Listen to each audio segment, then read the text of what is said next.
Good morning. Welcome back to Bookeemonsters. My name is PK. It is Wednesday, May the 7th, and we're here to look at new releases that have been published in this week. Sorry, my camera was being a little too up close and personal. And on Wednesdays, we look at romance and women's fiction kind of things. Hope you're having a good day. Thank you very much for watching. If you are watching later, thank you very much for watching later. I know this is early in the morning. This is the only time I have to do it, so. Quick announcements. I don't have any sprints tonight. I don't do them on Wednesday night. Our next sprints are tomorrow night at 8 p.m. Eastern. We do every Tuesday and Thursday evening and Saturday afternoons. Let's jump into romance books.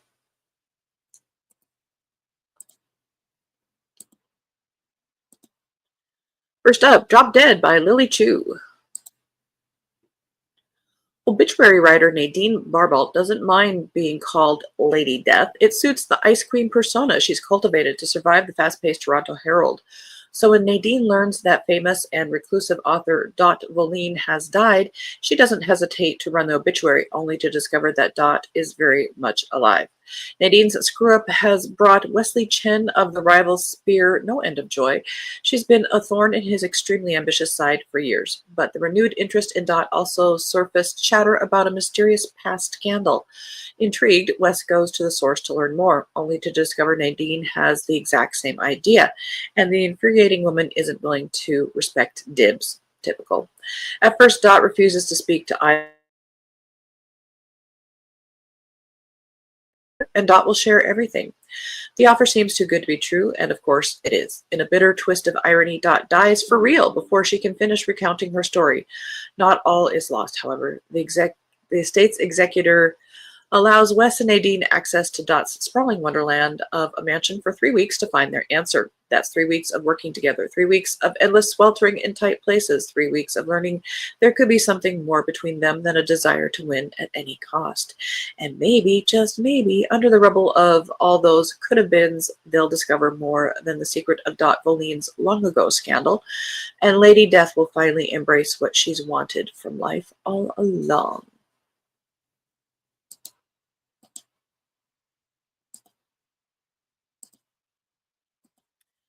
Good morning, Mary. Happy Wednesday. How did your show go?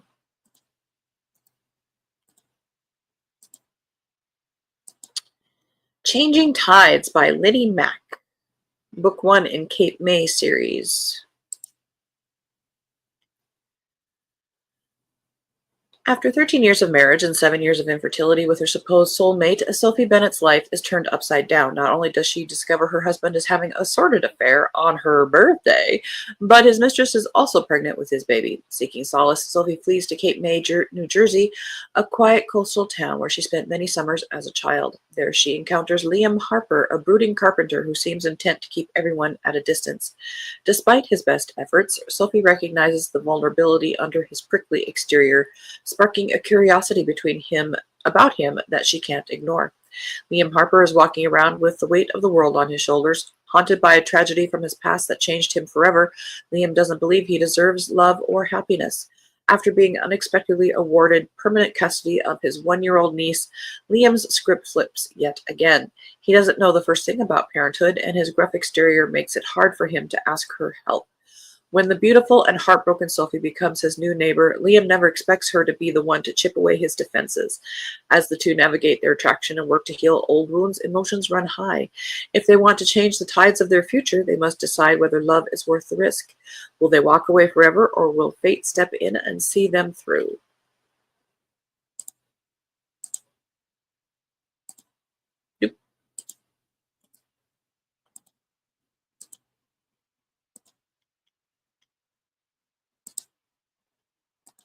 Had a fantastic show yesterday, she says. Way! Awesome!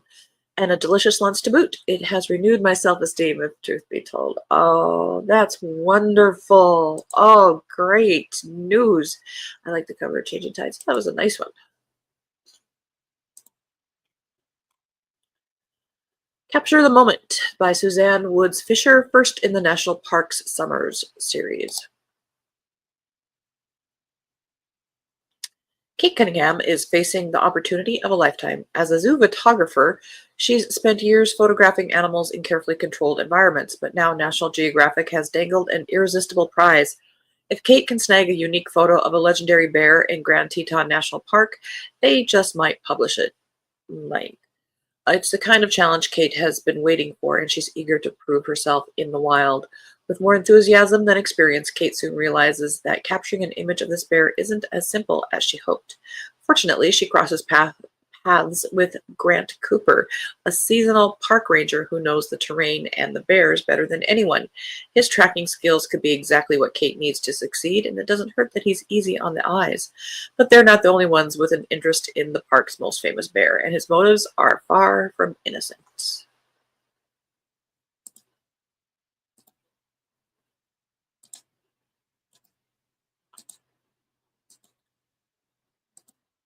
All the Signs by Jesse Rosen. Leah Lockhart is proudly science-minded and woo-woo averse, but the life she's carefully curated is knocked suddenly off course, first by a destabilizing case of vertigo, and then by an astrology reading that claims she's living way out of line with what was written in her stars. Incensed, Leah sets off on a mission to prove that astrology is bogus by comparing her life to that of her star twins around the world, people born under her exact same map of stars. But that is flawed. They are not identical because they were in different places at the time. I could go on for minutes about that, but her theory is flawed. But her even deeper guides on a whirlwind journey through Venice, Istanbul, New Orleans, and beyond turn out to be three people already in her orbit: the mother she thinks abandoned her, the father she thinks saved her, and the former boy next door whose love could be the path to her truest self. The moment you are born, you are imprinted with the essence of the cosmic influences. And even a twin born minutes later is going to have different energies. That's all I'm saying. End of row one.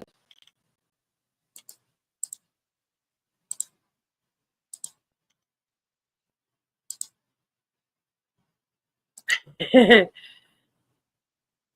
Mary says, bet it's bear number 399 who just died.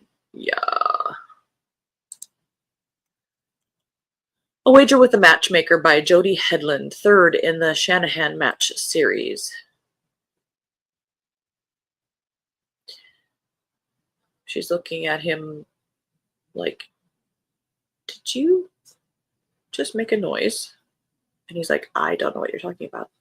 After her brother's entanglement with an Irish gang threatens their family's safety, Alana Dara flees St. Louis and her troubled past, seeking refuge as a maid for the affluent Shanahan family. Alana's resolve to avoid romance is tested by the undeniable attraction she feels for Kiernan Shanahan. Determined to maintain her position and the safety it provides, she vows to resist the pull of her heart despite the growing bond between them and their undeniable chemistry. In the wake of a devastating fire, Kiernan Shanahan sees a shrewd opportunity to invest in a clay mine and brickyard to aid the city's rebuilding.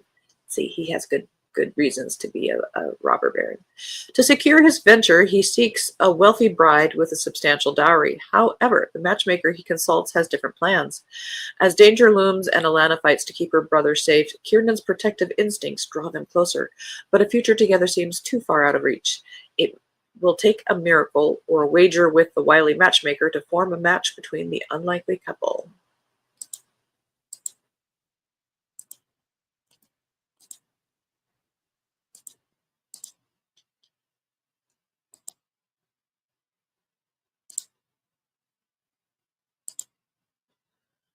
Woo.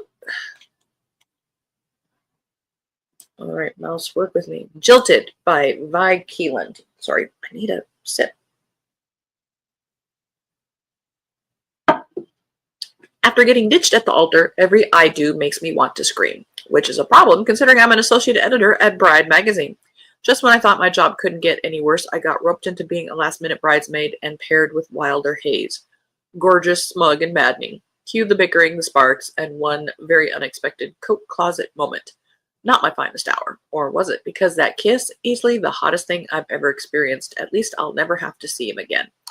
Until Monday rolls around and surprise, he's my boss's son and my new work shadow for the season. It's a match made in heaven or hell. Only time will tell.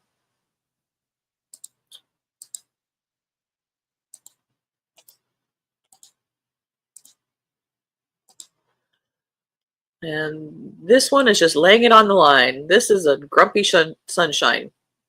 Content advisory. It says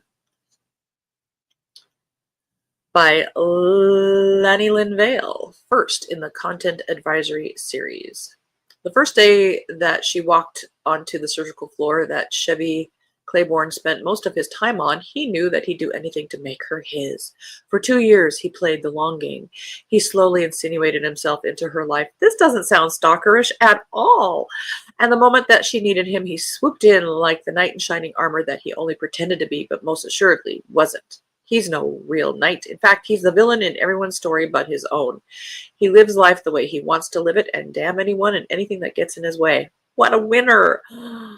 He may appear like an upstanding anesthesiologist at work, but the moment he gets out of those scrubs and into his jeans, biker boots, and leather cut with the truth teller's emblem at his back, he morphs into his alter ego. Dr. Jekyll and Mr. Hyde ain't got nothing on him.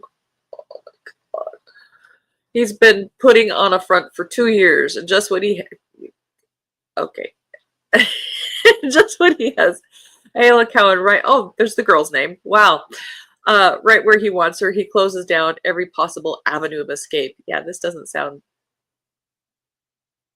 Yes, this is love. He thinks he has a future fight on his hand, but Ayla proves that she's not quite as sheltered as Chevy thinks. She's perfectly happy being the old lady of one of the scariest members of the Truth Tellers Motorcycle Club and couldn't care less if he spends his nights doing questionable things to despicable people. As long as she has breakfast with him every morning, what does she care how he spends his night? Oh my God.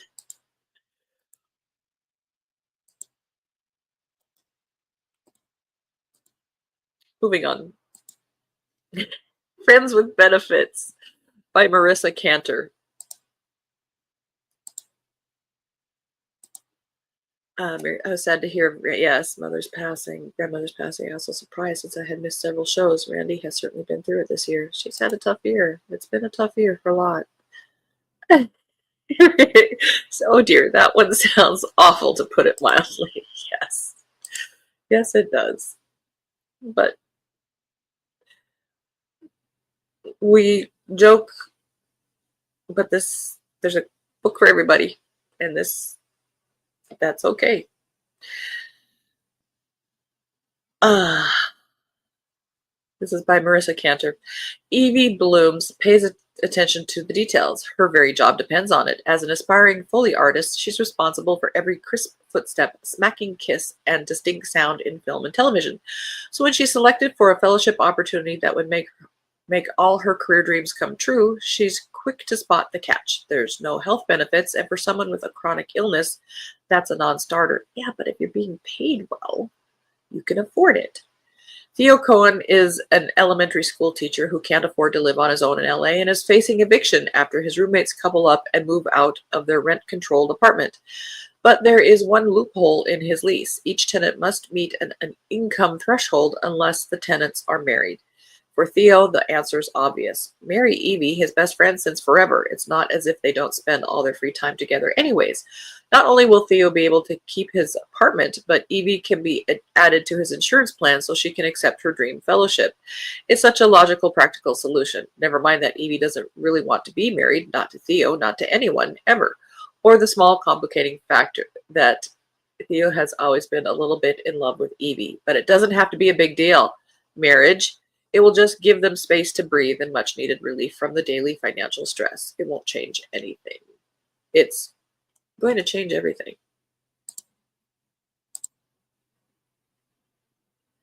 Yeah, I've aged out of these. One Golden Summer by Carly Fortune.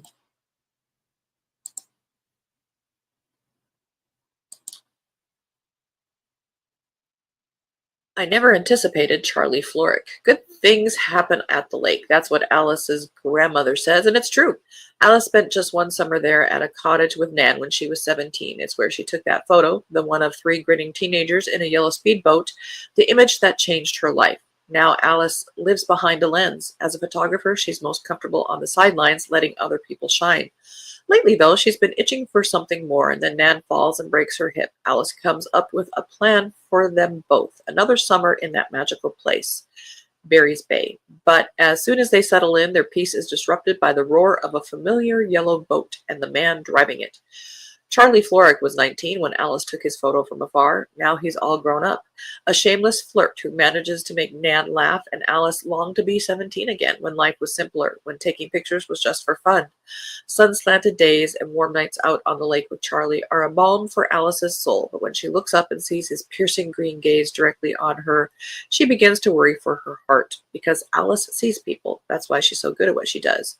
But she's never met someone who looks and sees her right back.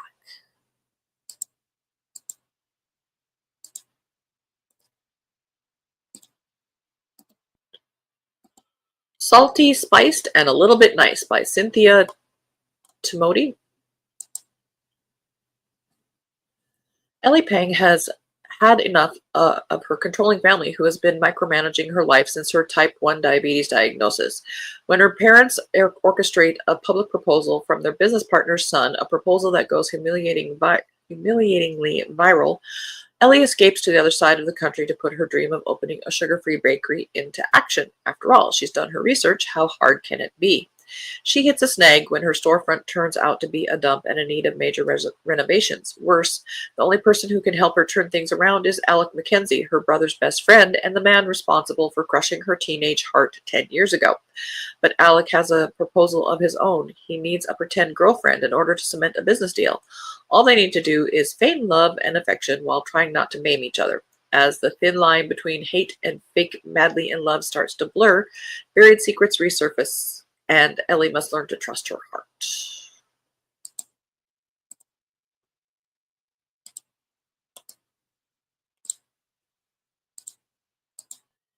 Tell Me How You Really Feel by Betty Cayuet. Podcasters Maeve and Vin have just gotten a real life-changing blockbuster deal for their viral sex and relationships podcast, Tell Me How You Really Feel. Unfortunately, given their history, they can barely be in the same room together. Now Maeve needs to find a way to keep the show going without letting Finn completely ruin her. But to make things even more challenging, Finn is dead set on winning her back over. Told between flashbacks to the start of their show and the present, this book follows Maeve and Finn as they navigate their growing celebrity, try to make podcast history, and rediscover what they mean to each other.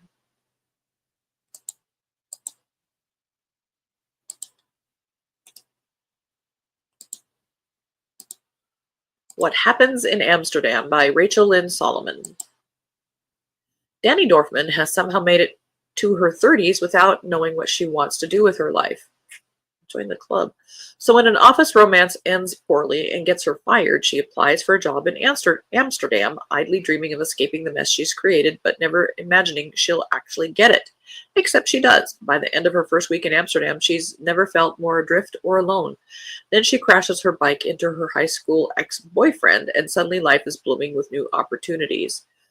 Wouter van Leeuwen, sorry, I am totally slaughtering that, was a Dutch exchange student Danny's family hosted. How convenient. A forbidden love that ended in a painful breakup.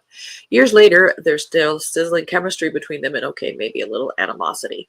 More importantly, Wouter needs to be married to inherit a gorgeous family home on a canal, and when Danny's job falls apart, she needs a visa. As the marriage of convenience pushes them together in unexpected ways, Danny must decide whether her new life is yet another mistake or if it's worth taking a risk on a second chance. End of that row. We are running out of time, so we're going to do speed dating here. Time Loops and Meet Cutes by Jackie Lau. This is she's now reliving the same Friday. And the same guy shows up as different people. or doing different things, but it's the same guy.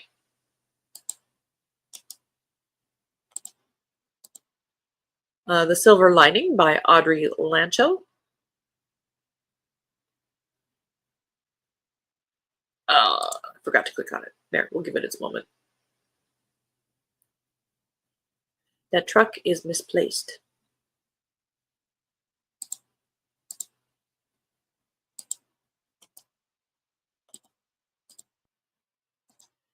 The Pursuit of Elena Bradford by Anne H. Gabbert.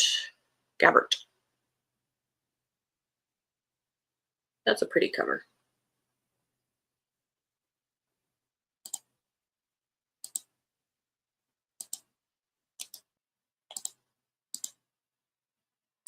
The Last Sunrise by Anna Todd. This is set in Mallorca.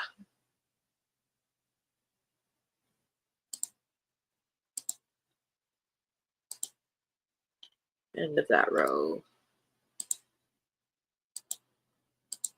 The Rules of Matrimony, The Matchmaking Mama's book number 4 by Annika R. Walker. He looks approachable.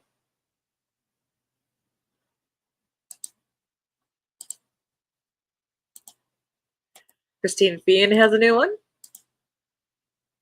20th in the Ghostwalker series, Thunder Game.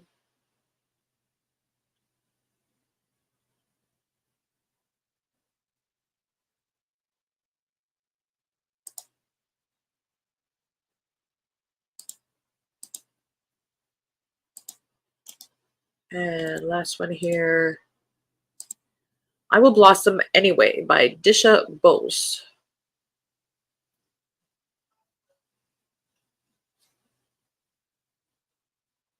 All right.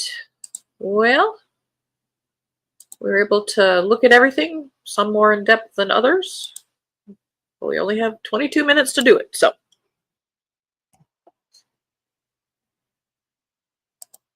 Mary said these covers are a great disappointment for romance books. I know, they're still in that cartoon phase or strange poses.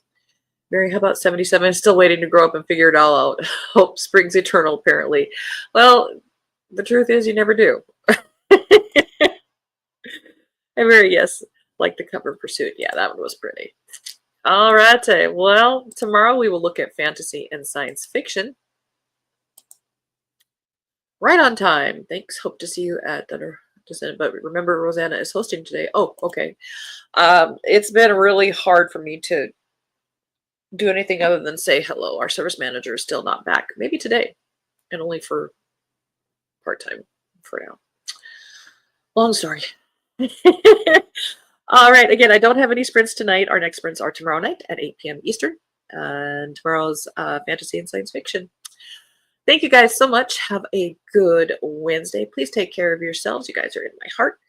And read good books. If you're not enjoying your book, it's okay to set it aside. You can always come back to it. It's just not the right time. And as the banner says here, don't be a bookworm, be a bookie monster. Nom nom nom. Have a good day. God bless.